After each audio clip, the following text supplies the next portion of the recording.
Memune kanui dating Senator Bam Aquino king Liberal Party na makone king partido. Malwalas da naman kanung tinggap iti ding kayang dating kayabe inya no hard feelings ing karelang pikawani. Balu da na mo naman kanu na opisyal ning mikyabe king katipunan ng nagkakaisang Pilipino o KNP Party at manalakaran ni Keti Antimong chairperson. Oy ni ing inisplika na king programang Abak na Balen, ngening Miyerkules akin sinaning Mayo.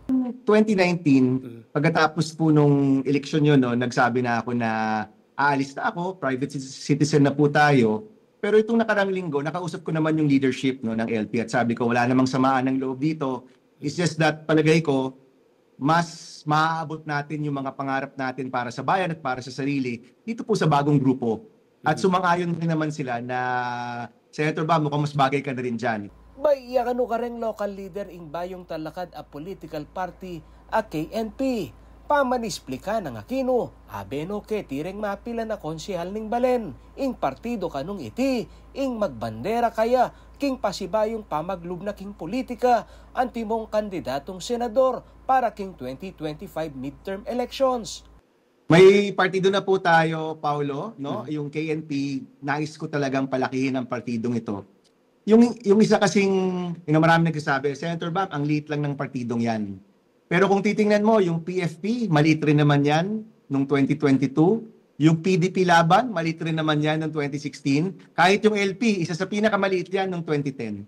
So kahit po maliit yan, basta solid kayo, yung mga nakukuha nyong membro na naniniwala dun sa hangarin ng partido, pwede ko talagang palakihin. Nilino na ring Aquino na aliya oposisyon ing maging brand ning KNP, uling pamisan metong mo naman ing karelang susulong.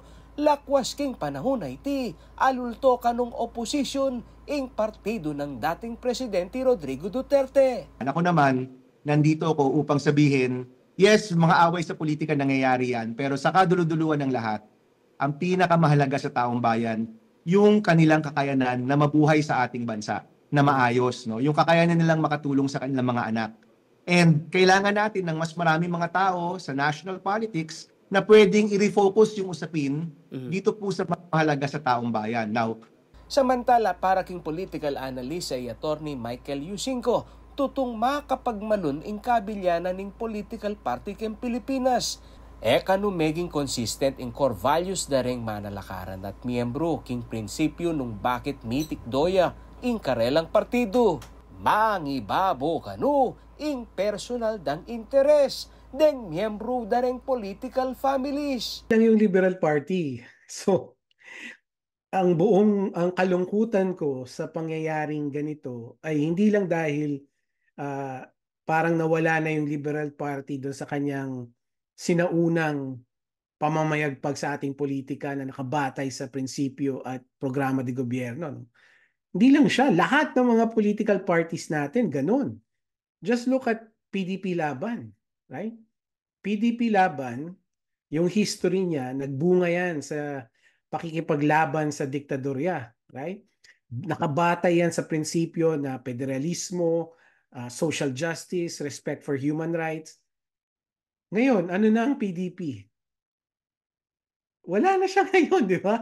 Wala na siyang pinaglalaban na prinsipyo, wala na siyang pinaglalaban na batayang prinsipyo. O hindi pa yung interpretasyon ng Attorney Yusinko, kingkimot ng dating Senador Bam Aquino at amano ng aliya opposition brand ing talakaran ng kayang partido. Yun na siguro isang malakas na senyales, no? So the fact na isang dating miyembro ng Liberal Party na mismo na nagsabi o parang naghugas kamay na hindi na kami yung oposisyon ngayon. Ang oposisyon na ay yung kampo nila Pangulong Duterte, yung PDP. Kung tawagin, ano? Kasi wala nang PDP Laban, ano? PDP na lang. And most likely, hindi rin tayo magugulat kung mahihilera rin yung partido ni Vice President Duterte doon, di ba? So, ito na yung nabubuong opposition branding. Dagdag na pang Yusinko, hanggat milalako ing political dynasty, magkasakit yang miyangat at salese in political party system king bangsa. Talagang bulok ang ating political party system, no? Dahil ang mga political parties natin ay mistulang shell company, ika nga, ng mga political dynasties.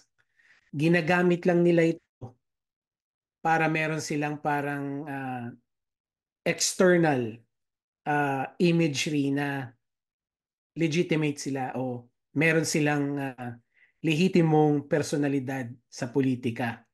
Ako kayong talasuyo ay Paulo G. Santos, ating pusong makabalin.